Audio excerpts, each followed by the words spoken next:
ಆತ್ಮೀಯ ಸ್ನೇಹಿತರೆ, ಬಿಡಿಗಾಸು ಖರ್ಚು ಮಾಡದೆ ಮನೆಯಲ್ಲಿ ತ್ಯಾಜ್ಯವೆನಿಸಿ ಬಿಸಾಡುವ ಕೇವಲ 3 ಪದಾರ್ಥಗಳನ್ನು ಒಂದು ಕ್ರಮವಾಗಿ ಬಳಸಿ ಗಿಡಗಳ ಬೆಳವಣಿಗೆಗೆ ಮಹತ್ವವಾದ ನೈಸರ್ಗಿಕ NPK ತಯಾರಿಸಿ ನಮ್ಮಲ್ಲಿರುವ ಹೂವು, ಹಣ್ಣು, ತರಕಾರಿ ಸಸ್ಯಗಳಿಗೆ ಅನ್ವಯಿಸಿದರೆ ವೇಗಗತಿಯ ಬೆಳವಣಿಗೆ ಕಾಣಲು ಸಿಗುವುದಷ್ಟೇ ಅಲ್ಲದೆ ಸಾಕಪ್ಪ ಸಾಕು ಅನ್ನೋ ಥರ ಇಳುವರಿ ನೀಡುತ್ತವೆ. ಇಂತಹ ನೈಸರ್ಗಿಕ NPKಯ ಮತ್ತೊಂದು ವಿಶೇಷತೆ ಏನಂದರೆ ಇದನ್ನು ಮಳೆ, ಬೇಸಿಗೆ ಮತ್ತು ಚಳಿಗಾಲದಲ್ಲಿಯೂ ನಿರಂತರವಾಗಿ ಬಳಕೆ ಮಾಡಬಹುದು. ಬಳಸುವ ವಿಧಾನ ಕಾಲಕ್ಕನುಗುಣವಾಗಿ ಬದಲಾಗುತ್ತಾ ಸಾಗುತ್ತದೆ. ಇದೇ ರಹಸ್ಯ ವಿಚಾರವನ್ನು ನಾವಿಂದು ನಿಮ್ಮ ಮುಂದೆ ತೆರೆದಿಡಲಿದ್ದೇವೆ. ಹಾಗಾಗಿ ವಿಡಿಯೋ ಎಲ್ಲಿಯೂ ಸ್ಕಿಪ್ ಮಾಡದೆ ಅಂತ್ಯದವರೆಗೂ ನೋಡಿ ಲಾಭ ಪಡೆಯುವರಾಗಿ ಭಾವಿಸುತ್ತಾ, ಆತ್ಮೀಯ ವೀಕ್ಷಕ ಸ್ನೇಹಿತರೆ, ತಾವು ಮೇರಿಸ್ ಮನೆ ಗಾರ್ಡನ್ ಚಾನಲನ್ನು ವೀಕ್ಷಣೆ ಮಾಡುತ್ತಿದ್ದು ನಾನು ನಿಮ್ಮ ದೀಪಕ್ ಕುಮಾರ್ ಟಿಟಿ ತಮಗೆಲ್ಲ ಆಧಾರದ ಸ್ವಾಗತವನ್ನು ಕೋರ್ತೇನೆ.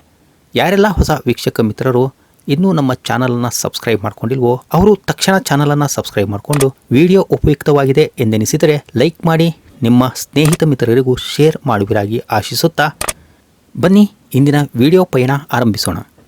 ಸ್ನೇಹಿತರೆ, NPKಯಲ್ಲಿ ಮೊದಲಿಗೆ ಬರುವ N ಅಂದರೆ ನೈಟ್ರೋಜನನ್ನು ನಮ್ಮ ಅಡುಗೆ ಮನೆಯಲ್ಲಿ ದೊರೆಯುವ ಯಾವ ತ್ಯಾಜ್ಯದಿಂದ ಸಂಗ್ರಹಿಸಬಹುದು ಎಂಬ ಬಗ್ಗೆ ಮೊದಲು ವಿವರವಾಗಿ ತಿಳಿಯೋಣ. ಬಳಸಿದ ನಂತರದ ಕಾಫಿ ಪುಡಿ ಹಸಿಯಾಗಿರುವಾಗ ಅತಿ ಹೆಚ್ಚಿನ ಪ್ರಮಾಣದಲ್ಲಿ ನೈಟ್ರೋಜನ್ ಮತ್ತು ಆಮ್ಲೀಯ ಗುಣ ಹೊಂದಿರುತ್ತದೆ. ಹಾಗಂತ ಇಂತಹ ಸ್ಥಿತಿಯಲ್ಲಿರುವ ಕಾಫಿ ಪುಡಿ ನೇರವಾಗಿ ಗಿಡಗಳಿಗೆ ಅನ್ವಯಿಸಬಾರದು. ಬದಲಿಗೆ 1 ಲೀಟರ್ ನೀರಿನಲ್ಲಿ 50 ಗ್ರಾಂ ಬಳಸಿದ ನಂತರದ ಕಾಫಿ ಪುಡಿ 24 ಗಂಟೆಗಳ ಕಾಲ ನೆನೆಸಿ ಸೋಸಿಕೊಂಡ ನೀರನ್ನು ನೇರವಾಗಿ ಅಥವಾ ಇದಕ್ಕೆ ಇನ್ನು ಒಂದು ಅರ್ಧ ಲೀಟರ್ನಷ್ಟು ನೀರನ್ನು ಬೆರೆಸಿ ವಿಶೇಷವಾಗಿ ಗುಲಾಬಿ ಗಿಡಗಳಿಗೆ ಬೇಸಿಗೆ ಮತ್ತು ಚಳಿಗಾಲದಲ್ಲಿ ತಿಂಗಳಿಗೊಮ್ಮೆ ಕೊಡುವ ಕಾರಣ ಗುಲಾಬಿ ಗಿಡಗಳು ಆಮ್ಲೀಯತೆಯಿಂದ ಕೂಡಿದ ಮಣ್ಣಿನಲ್ಲಿರಲು ಬಯಸುವುದರಿಂದ ನೀವೀಗ ಗುಲಾಬಿ ಗಿಡಗಳಿಗೆ ಕೊಟ್ಟಿರುವ ನೀರಿನಿಂದ ಗುಲಾಬಿ ಗಿಡದ ಪಾಟಿನ ಮಿಶ್ರಣ ತಾನು ಕಳೆದುಕೊಂಡಿರುವ ಆಮ್ಲೀಯತೆಯನ್ನು ಮರಳಿ ಪಡೆಯುವಂತಾಗಿ ಅತಿ ಹೆಚ್ಚಿನ ಗುಲಾಬಿ ಹೂವಿನ ಇಳುವರಿ ನೀಡುತ್ತದೆ. ಇದೇನೋ ಚಳಿಗಾಲಕ್ಕಾಯಿತು. ಮಳೆಗಾಲದಲ್ಲಿ ಏನು ಮಾಡಬೇಕು ಅಂತೀರಾ? ಬೇಸಿಗೆ ಕಾಲದಲ್ಲಿ ಸಂಗ್ರಹಿಸಲ್ಪಟ್ಟ ಕಾಫಿ ಪುಡಿಯನ್ನು ಚೆನ್ನಾಗಿ ಒಣಗಿಸಿ ಪ್ಲಾಸ್ಟಿಕ್ ಕಂಟೈನರ್ನಲ್ಲಿ ಶೇಖರಿಸಿಟ್ಟುಕೊಳ್ಳಿ. ಮಳೆಗಾಲದ ಆರಂಭದಲ್ಲೇ ಪ್ರತಿಯೊಂದು ಗಿಡಗಳ ಮಣ್ಣನ್ನು ಮಲ್ಚಿಂಗ್ ಮಾಡಿ ಪಾಟಿನ ಮೇಲ್ಪದರದ 1 ಇಂಚಿನಷ್ಟು ಮಣ್ಣನ್ನು ತೆಗೆದು ಚೆನ್ನಾಗಿ ಒಣಗಿದ ಕಾಫಿ ಪುಡಿಯ ಅರ್ಧ ಇಂಚಿನಷ್ಟು ಹಾಸನ್ನು ಹರಡಿ ಅದರ ಮೇಲೆ 1 ಇಂಚಿನಷ್ಟು ಮಣ್ಣು ಹಾಸಿ ಕಾಫಿ ಪುಡಿ ಮತ್ತು ಮಣ್ಣನ್ನು ಬೆರೆಯುವಂತೆ ಕೆದಕಿ. ಇಲ್ಲದಿದ್ದಲ್ಲಿ ಕಾಫಿ ಪುಡಿ ಚಕ್ಕೆ ಕಟ್ಟಿ ನೀರು ಗಾಳಿ ಒಳಹೋಗದಂತೆ ತಡೆಯಬಹುದು. ಇದರಿಂದ ಗಿಡಗಳ ಬೇರು ಹಾನಿಗೊಳಗಾಗಬಹುದು. ಸ್ನೇಹಿತರೆ, ಈ ರೀತಿ ಕಾಫಿ ಪುಡಿ ಗಿಡಗಳಲ್ಲಿರುವ ಪಾಟಿನ ಮಿಶ್ರಣಕ್ಕೆ ಬೆರೆಸುವುದರಿಂದ ಎರೆಹುಳುಗಳ ಉತ್ಪತ್ತಿ ಹೆಚ್ಚಾಗುವುದಲ್ಲದೆ ಮಣ್ಣಿನ ಸಾಂದ್ರತೆ ವೃದ್ಧಿಯಾಗುವುದರಿಂದ ಗಿಡಗಳ ಬೇರಿಗೆ ಉತ್ತಮವಾದ ಆಮ್ಲಜನಕದೊಂದಿಗೆ ಅವಶ್ಯಕ ಪೌಷ್ಟಿಕಾಂಶಗಳನ್ನು ಹೀರಿಕೊಳ್ಳುವುದಕ್ಕೆ ಸಹಾಯವಾಗುತ್ತದೆ. ಇದು ಗಿಡಗಳ ಎಲೆಗಳು ಹಚ್ಚ ಹಸುರಾಗಿಸಿ ದ್ಯುತಿ ಸಂಶ್ಲೇಷಣೆ ಕ್ರಿಯೆ ಚುರುಕಾಗಿಸಲು ಉತ್ತೇಜನ ನೀಡುವುದಲ್ಲದೆ ದಿನೇ ದಿನೇ ಮಣ್ಣಿನ ಫಲವತ್ತತೆ ಹೆಚ್ಚಾಗಿಸುತ್ತದೆ. ಈಗ N ನಂತರ P ಅಂದರೆ ಫಾಸ್ಫರಸ್.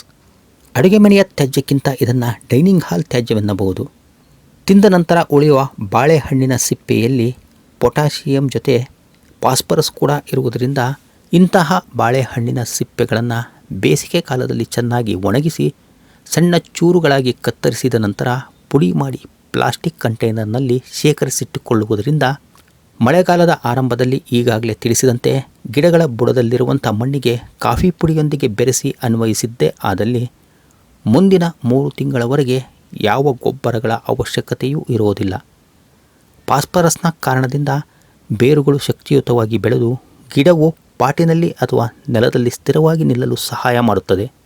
ಬೀಜಗಳ ಮೊಳಕೆಯೊಡೆಯುವಿಕೆ ಮತ್ತು ಬೆಳವಣಿಗೆ ಆರಂಭಿಕ ಹಂತಗಳಲ್ಲಿ ಇದು ಬಹಳ ಮುಖ್ಯ. ಸ್ನೇಹಿತರೆ, ಬಾಳೆಹಣ್ಣಿನ ಸಿಪ್ಪೆಯಲ್ಲಿ ಪೊಟ್ಯಾಷಿಯಂ, ಫಾಸ್ಫರಸ್ ಅಷ್ಟೇ ಅಲ್ಲದೆ ಕ್ಯಾಲ್ಸಿಯಂ, ಮೆಗ್ನೀಷಿಯಂ, ಮ್ಯಾಂಗನೀಸ್, ಸೋಡಿಯಂನಂತಹ ಸೂಕ್ಷ್ಮ ಪೋಷಕಾಂಶಗಳಿರುತ್ತವೆ. ಇವು ಫೋಟೋಸಿಂಥಸಿಸ್ ಸೇರಿದಂತೆ ಎಲೆ ಮತ್ತು ಹೂಗಳು ಆರೋಗ್ಯವಾಗಿ ಬೆಳೆಯಲು ಸಹಕರಿಸುತ್ತವೆ. ಇನ್ನು ಬಾಳೆಹಣ್ಣಿನ ಸಿಪ್ಪೆಯನ್ನು 1 ಲೀಟರ್ ನೀರಿಗೆ 4 ಸಿಪ್ಪೆಯಂತೆ 24 ಗಂಟೆಗಳ ಕಾಲ ನೆನೆಸಿ ಬಸಿದುಕೊಂಡ ನೀರನ್ನು ಬೇಸಿಗೆ ಮತ್ತು ಚಳಿಗಾಲದಲ್ಲಿ ವಾರಕ್ಕೊಮ್ಮೆ ನೀಡುವುದರಿಂದ ಅತ್ಯುತ್ತಮ ಹೂವಿನ ಇಳುವರಿಯೊಂದಿಗೆ ಹಣ್ಣು ತರಕಾರಿಗಳನ್ನು ಕೂಡ ಹೇರಳವಾಗಿ ಪಡೆಯಬಹುದು. NP ಅದರ ನಂತರ K ಅಂದರೆ ಪೊಟ್ಯಾಷಿಯಂ.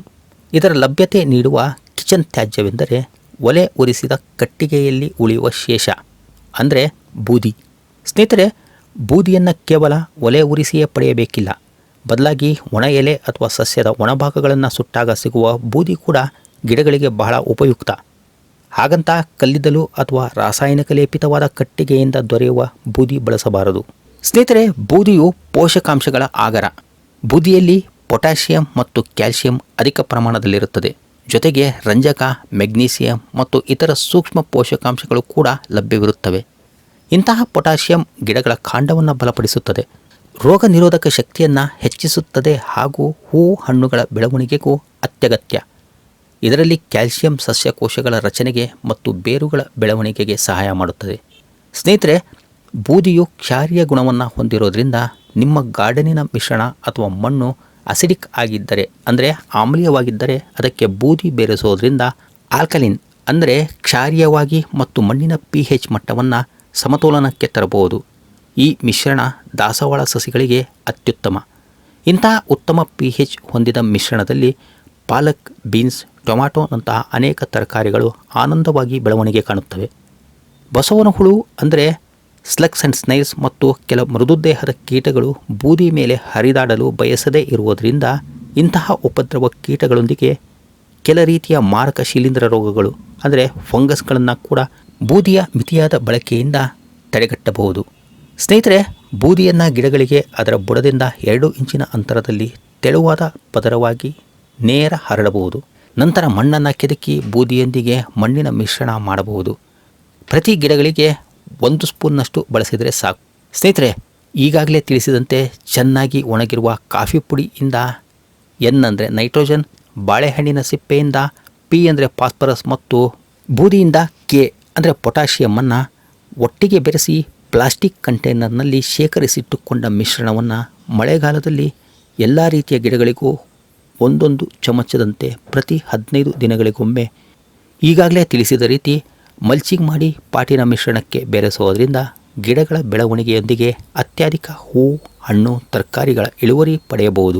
ಇನ್ನು ಬೇಸಿಗೆ ಮತ್ತು ಚಳಿಗಾಲದಲ್ಲಿ 1 ಚಮಚ ಬೂದಿಯನ್ನು 1 ಲೀಟರ್ ನೀರಿನಲ್ಲಿ 24 ಗಂಟೆಗಳ ಕಾಲ ನೆನೆಸಿ ಸೋಸಿಕೊಂಡ ನೀರನ್ನು ಪ್ರತಿ 30 ದಿನಗಳಿಗೊಮ್ಮೆಯಂತೆ ಅನ್ವಯಿಸೋದ್ರಿಂದ ನಿಮ್ಮಲ್ಲಿರುವ ಗಿಡಗಳ ಆರೋಗ್ಯ ಮತ್ತು ಬೆಳವಣಿಗೆಗೆ ಸಹಾಯ ಮಾಡಿದಂತಾಗುವುದೆಂಬ ಮಾಹಿತಿ ನೀಡಿದ ಇಂದಿನ ವಿಡಿಯೋ ನಿಮ್ಮ ಗಾರ್ಡನಿಂಗ್ ಕಾಯಕದಲ್ಲಿ ಉಪಯೋಗವಾಗಿದೆ ಎಂದೆನಿಸಿದರೆ ಒಂದು ಲೈಕ್ ಕೊಟ್ಟು ನಿಮ್ಮ ಬಂಧು ಮಿತ್ರರಿಗೂ ವಿಡಿಯೋ ಶೇರ್ ಮಾಡುವಿರಾಗಿ ಭಾವಿಸುತ್ತಾ, ನಿಮ್ಮಲ್ಲಿರುವ ಸಂದೇಹಗಳಿಗೆ ಕಮೆಂಟ್ ಬಾಕ್ಸ್ನಲ್ಲಿ ಪ್ರಶ್ನಿಸಿದರೆ ಉತ್ತರಿಸುವ ಭರವಸೆ ನೀಡುತ್ತಾ ಮತ್ತೊಂದು ಉಪಯುಕ್ತ ಗಾರ್ಡನಿಂಗ್ ಮಾಹಿತಿಯೊಂದಿಗೆ ಸಿಗೋಣ.